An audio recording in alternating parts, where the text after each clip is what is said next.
Good morning for those online. Welcome to the Northern Plains UAS Test Site monthly webinar, Beyond the Buzz. This month, we're going to be talking all about the North Dakota UAS ecosystem, discussing the different private, commercial, public activities and entities, and all the different things that are happening in UAS. My name is Erin Roesler. I am the Deputy Exec Director for the Northern Plains UAS Test Site. So again, a warm welcome for those that are joining online, as well as those that we have here in person today at the Hive here in Grand Forks, North Dakota. This month, I'm joined with Matt Dunlevy, who is the President and CEO of the UAS Council. And so we're happy to have them on board today to really discuss from a different perspective all about the UAS ecosystem in North Dakota. So, Matt, I'm going to hand it over to you real quick here. Introduce yourself and tell us a little bit about the UAS Council. Absolutely. Thank you very much for having me here today, Erin. It's a pleasure to be on the show. I've been seeing some of the few inaugural episodes of the Beyond the Buzz, and just having been a keen observer of the Northern Plains UAS Test Site for the last 10 years here in Grand Forks. I think it's a great initiative, and one of the kind of indications of the maturity of the UAS sector that we see these podcasts, and the maturity of the the UAS ecosystem that we have here in North Dakota. And then, I would also say that the North Dakota UAS Council and the palpable momentum that we have here, growing as the state's UAS trade group, is another key indicator of what we've got here regarding UAS in the state of North Dakota. So my background is as a UAS entrepreneur, and I was, back in the days of 333, one of the first, I was the first startup to get the Section 333 exemption. So been flying for commercial purposes as long as anybody has in the state of North Dakota. It was purely coincidental that, we started back then, and that North Dakota had this incredible UAS ecosystem. We would have probably found our way to it anyway, just because we had this, passion for aviation. And when we're looking at industry, we can see the prevailing winds of business were in the direction of uncrewed aircraft systems. So I've been doing it for a long time, overseeing thousands of successful UAS missions, and started a few different UAS ventures, taught UAS courses at the University of North Dakota for the last 10 years. And, a lot of that was, again, a convergence into one of the pieces of the jigsaw puzzle that the state of North Dakota didn't yet quite have. So that's a little bit of my background. The genesis of the North Dakota UAS Council was when a couple of UAS experts and I were approached by members of the North Dakota legislature saying, hey, we need a trade group.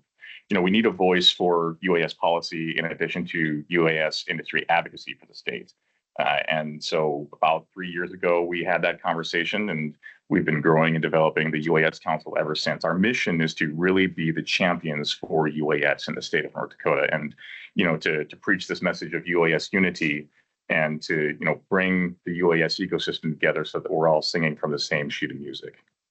Yeah, I think for those that are not aware, we are in legislative session right now as a state, and every 2 years that we go through this cycle, entities like Northern Plains UAS Test Site, which is a government public entity, but also then the private entities, for those legislatures that are not as familiar with UAS in their day-to-day life, because we have this wonderful citizen legislators group in the state of North Dakota.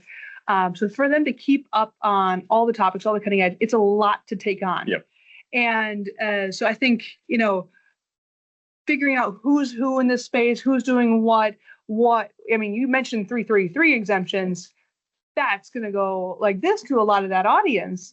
And so, we've seen firsthand where the role of the council has really played a critical element in, just providing that fact sheet of who's who, what are they doing, and what's going on in the state, and why it's important as well. So, and in some respects, to also put it into layperson's terms.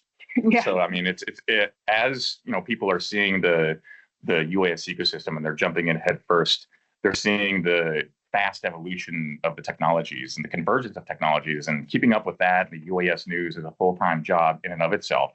Keeping up with the UAS legislative priorities, keeping up with UAS legislation, and the different dynamics at the legislature as they pertain to UAS is also kind of a full-time job in and of itself. So, we're the translators, we're seen to be the champions, and we keep tabs on what's going on and, help connect so that other people, have a soft landing and don't have to spend as much time doing it themselves. So we've already started talking about this month's topic on the North Dakota UAS ecosystem. And I'll set the stage by, we hear the word ecosystem a lot. And my feeling is, in some senses, it's not a great word to use because it gets disregarded. A lot of people leverage that as a buzzword. Mm-hmm. But there is an element of, we continue to use ecosystem in North Dakota. And I have my opinions why, but I want to hear yours first. But, why we continue to use the word ecosystem to describe North Dakota. So if someone asked you, which I get this question a lot, if someone asked you, how would you describe the North Dakota UAS ecosystem? What do you say? Well, it's a great question, and the nomenclature in UAS is difficult to keep up with as well. So the fact of the matter is that we in the UAS industry aren't always good at naming things. So you've got Ardu Pilot and Ardu Plane. You've got Pixhawk, PX4, and you've got Pix4D. What the heck are all of these things that sound the same? And then you've got the term ecosystem. Okay, so if we conceptualize the UAS ecosystem, okay, you've got the the fertile ground that is the test site and its grand sky. And then you've got this company over here that is the frog in the ecosystem. And then you have, maybe the predators in the ecosystem and things like that. You're going to gobble up that little frog? Exactly. Yeah, we see this, for better or for worse, a lot. Maybe so much so that the term ecosystem is overused. And there's a lot of buzzwords too. Synonymous maybe with UAS sector or UAS industry. Synonymous with the UAS sphere. I've heard these all used frequently. Personally, my favorite way to describe it, and I do believe that people jumping into the UAS ecosystem in North Dakota or the UAS cluster, another one cluster, anywhere, is the best way to conceptualize what it is that we're doing is through the lens of the term frontier. So, and I think that applies to the state of North Dakota, which was a frontier state.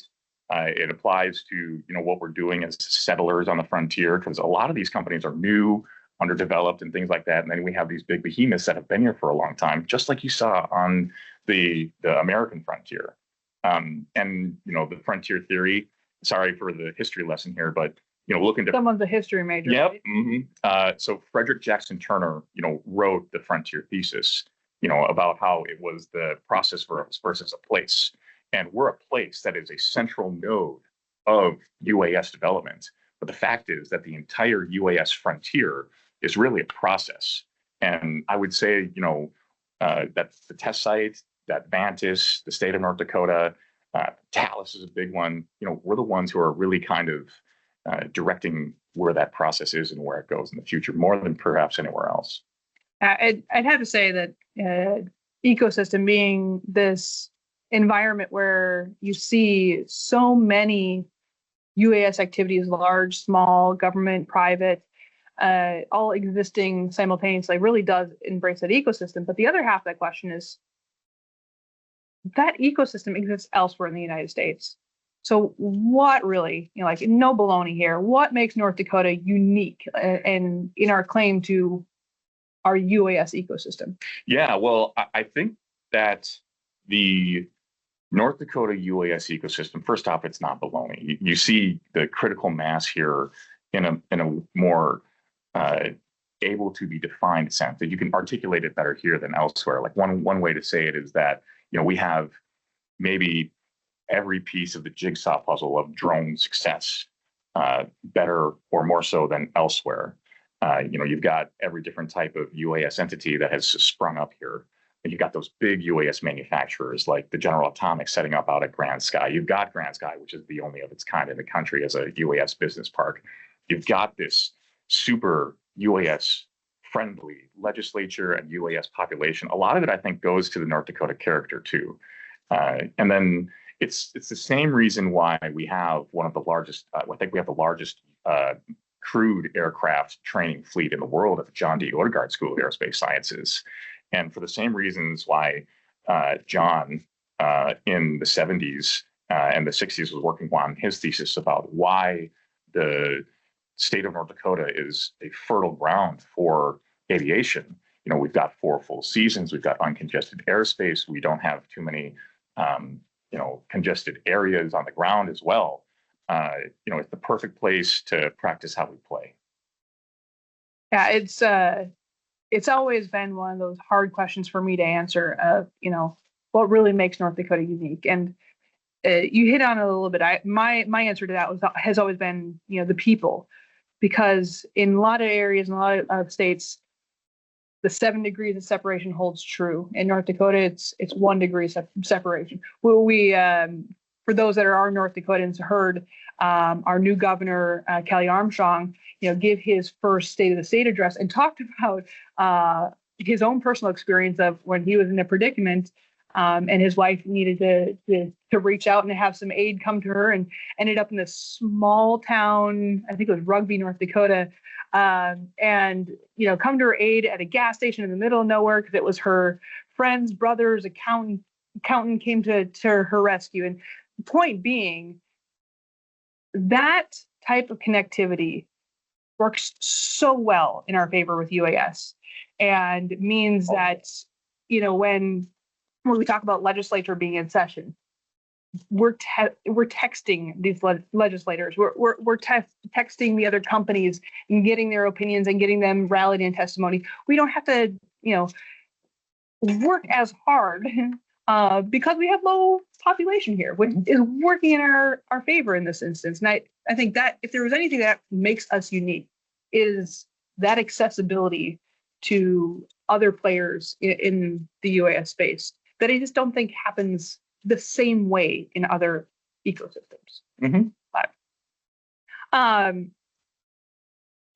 So this ecosystem that North Dakota had, you talked about, the pond and the frog and the big animal that comes in, and that's a very natural view of things. So did this North Dakota ecosystem happen naturally, or was it something else? Yeah, it's a great question.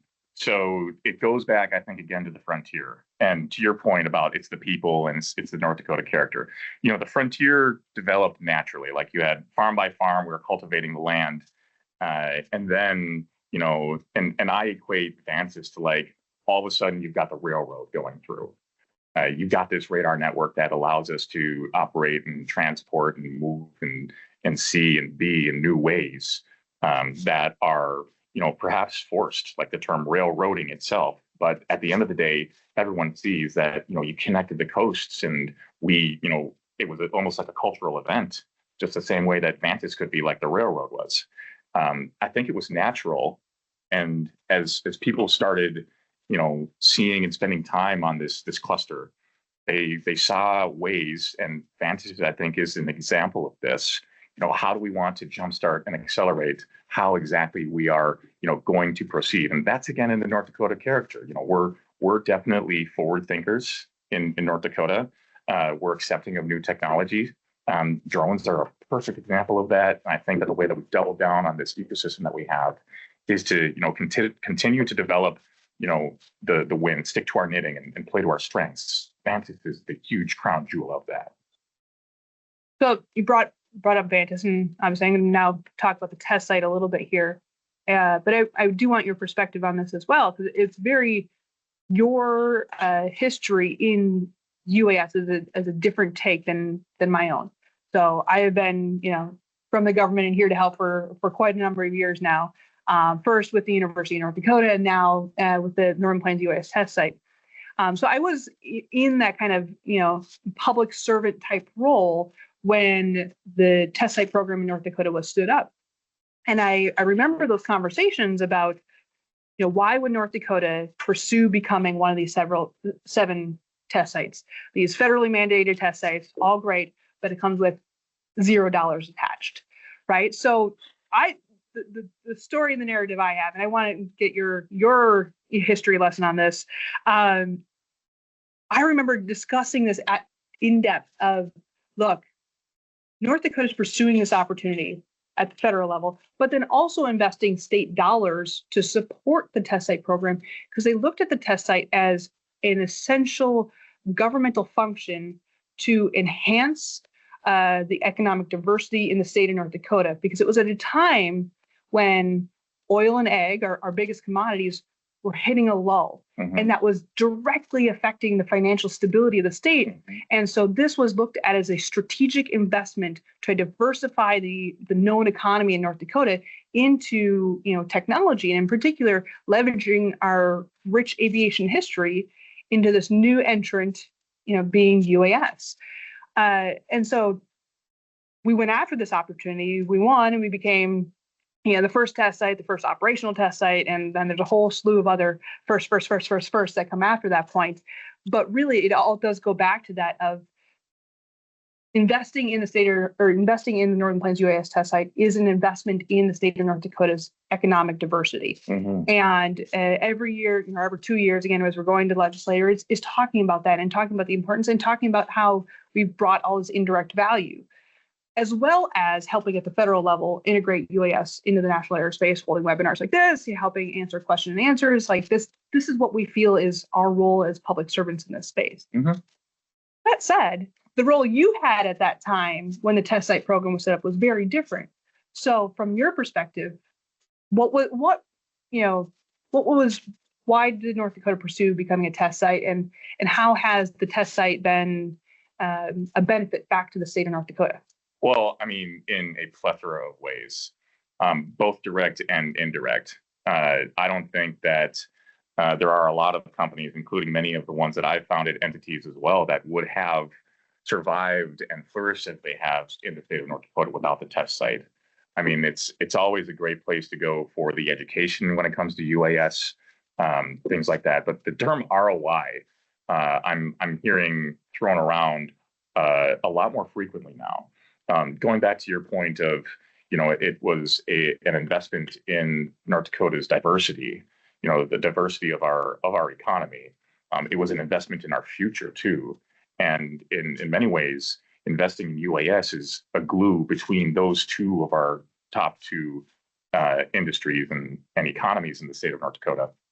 And it's a way to glue them to each other and improve them. So agriculture and energy, the same unmanned or uncrewed aircraft that is used in ag can be used in the world of oil and gas as well. So it's a new industry, and it's revolutionizing potentially some of the major components of our two already existing economies. And then similarly, there's a two-pronged way to look at the ROI. One is what ROI is the state seeing back from investment in the test site and in Vantis, mm-hmm. and what ROI are companies seeing using these technologies that Vantis helps progress. So that would be like the private investors. That would be, what ROI are the investors seeing in investing in those companies, and what ROI are the companies seeing investing in technologies and methodologies made available by the test site that you just don't see anywhere else. And so I would start with ROI in terms of something that we saw. To your question, we saw that this would happen, and we had faith. It was a leap of faith in many ways, and it's been a self-fulfilling prophecy based on the hard work that everyone at the test site and the North Dakota UAS sphere has done. So we're almost at the punctuation mark for this is the scientific ROI, but we're also close to some of the science in terms of, all right, yeah, well, for every dollar that the state has invested into the UAS ecosystem here, we have seen 4x directly from the test site. Every dollar that goes in the test site, you see 4x of value in the state of North Dakota's economy. Every dollar that you put into the UAS ecosystem at large, you can see 10x. So, whether it's in the test site or not, it's a soft 4x in my opinion. You see job creation as a 10x as well. Like the study that you see in terms of projecting what are the UAS jobs that are going to be created in North Dakota. Since 2013, we have outpaced those expectations on a 10-to-1 basis. So you see the job creation. We knew this was going to happen. And now we're able to start throwing out the figures with, the proof behind it. Yeah. We didn't maybe do that on the front end. And I look back to some of those early economic studies that came out of like AUVSI and other, publishing agencies that projected some of this economic impact that a lot of people actually now point to and go, well, that didn't come true. Mm-hmm. Well, it didn't come true yet, I would say, but that does have us, kind of look more towards the future. And I mentioned a number of firsts that North Dakota has had. You mentioned a number of firsts that North Dakota has. I've had a lot of conversations lately that it's costly to be first. Oh. Sure, you get first mover advantage, but it's costly to be first. We have a lot of firsts in our history, but as we look to the future, what do we really see? The collaboration of entities within the North Dakota ecosystem, collaborations with the Northern Plains Test Site, collaborations with the UAS Council. How are we going to continue to prepare to address these future challenges, maybe such as AAM and new proposed rulemaking, so that we can continue to meet the demands of the UAS industry? Mm-hmm. Well, and AAM is a perfect example of that. And I don't have the answers. I mean, we can look into the crystal ball. But what I will say is that I am that much more so comfortable that it is going to go well for North Dakota, and first for North Dakota, most likely because of entities like the test site and directly because of the test site and Vantis. I think that Vantis is a perfect spot for AAM testing, and that the subject matter expert, sometimes I like to refer to them as the Oracle of drones. I don't know about that. At the test site. They're the ones that being humble. I honestly, our team is brilliant. So maybe that is a proper assessment to call them the Oracle. Well, and that is the North Dakota character in UAS right there. So sometimes, and that's the point of the council. We want to make sure that we get on the same message, and sometimes we are humble as UAS, but we also have to tout our strengths. And that's why we love working with the test site. That's why we love this UAS ecosystem. And I would say that so the big future challenge, I think, is going to be AAM and also developing BVLOS at scale. Both of those, I think, are going to be done first, and that we're going to realize a lot of the fruits of these labors. As long as we just keep moving in the same direction, it's really going to develop here first and best. So we can't stop being first, is what you're saying. We can't stop being first. We can't stop, and this might not be one. I don't want to be superlative here, but we can't stop being best, and we can't stop being a coordinated fund. That's very true.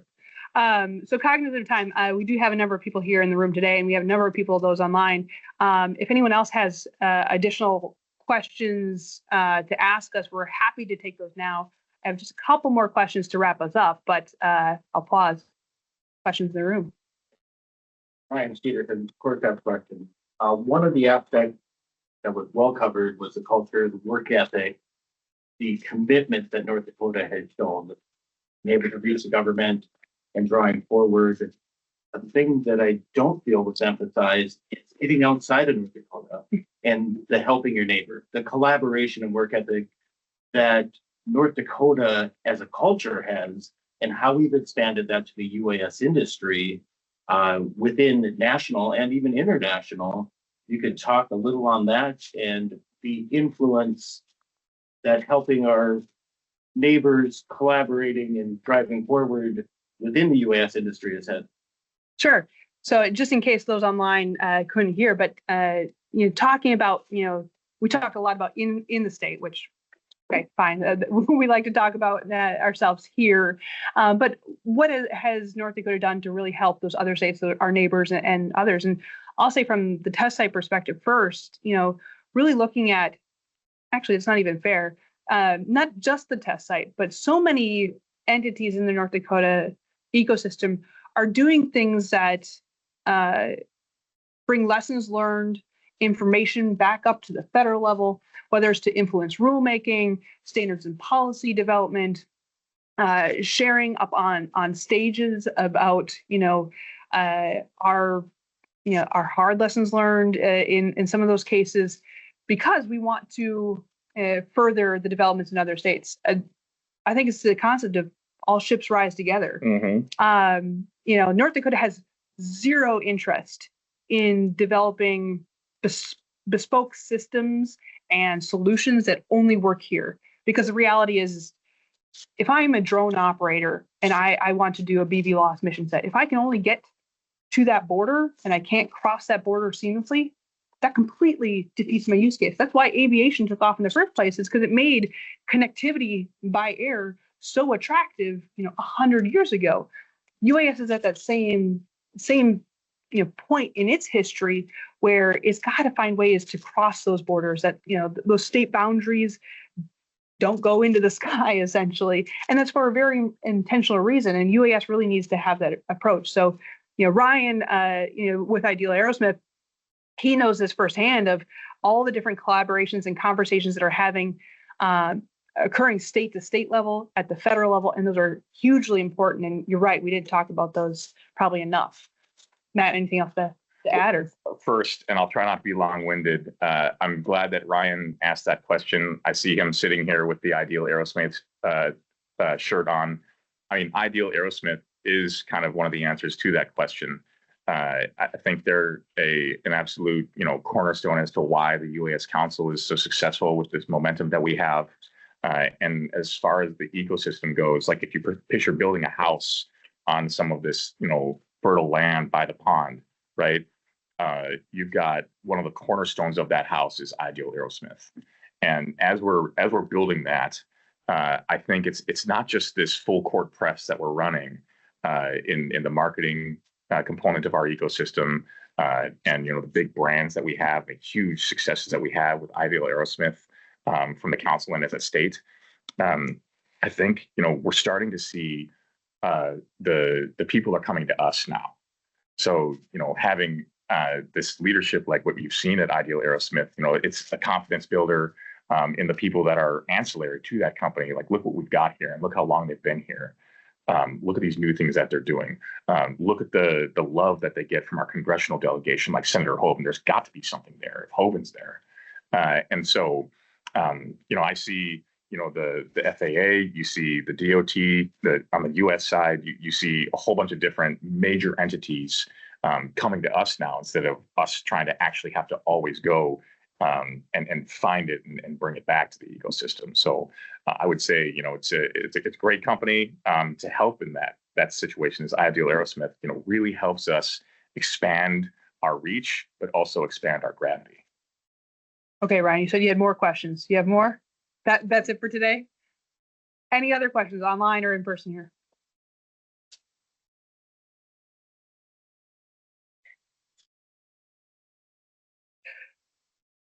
So I'll close with one final question. So Matt, what's the number one question you hear either regarding or about the North Dakota ecosystem?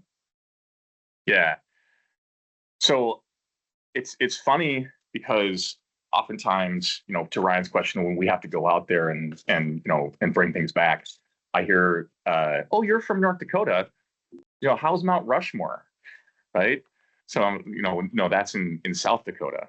And then, they say something like, well, we hear there's this incredible, UAS initiative going on in the state of North Dakota.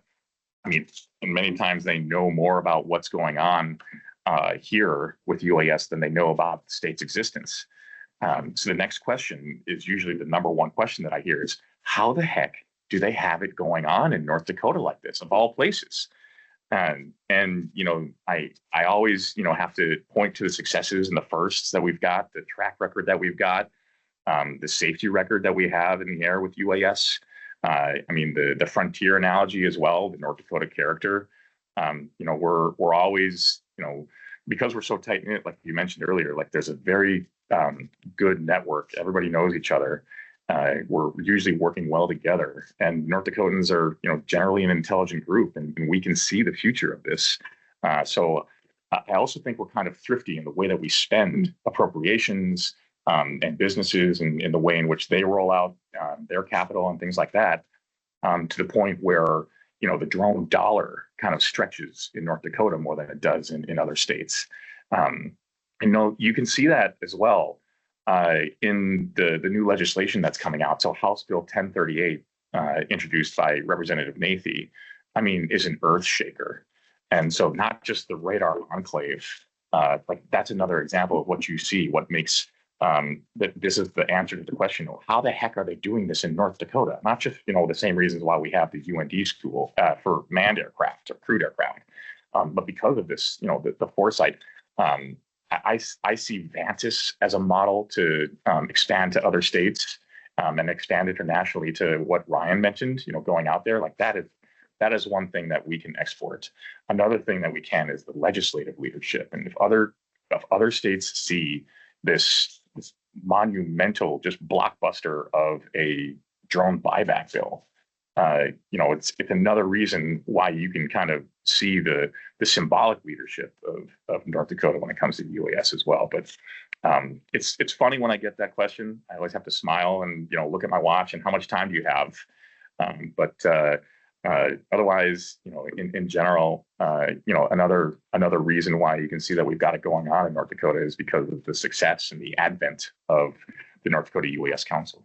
Yeah, I definitely agree with all of that. And in fact, the only part I'd add, because I already talked about the people of North Dakota, but this is as a citizen of North Dakota, what I applaud not only entities like the council or the legislature, but also the businesses, the UAS businesses that are here as well, of being proactive in this approach. You mentioned House Bill 1038 and the drone buyback bill, and other states have proposed similar legislation.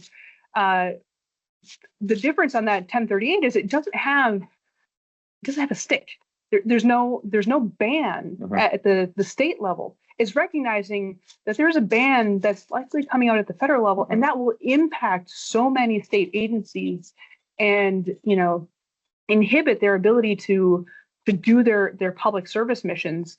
And so how can North Dakota look at that's coming at the federal level and get ahead of that to ensure that the citizens of North Dakota don't see any disruption in their quality of life and the value that they're getting out of UAS. And so that bill is a proactive approach to allocate funding to support, the buying back of drones and replacing them with alternative products, NDAA compliant products.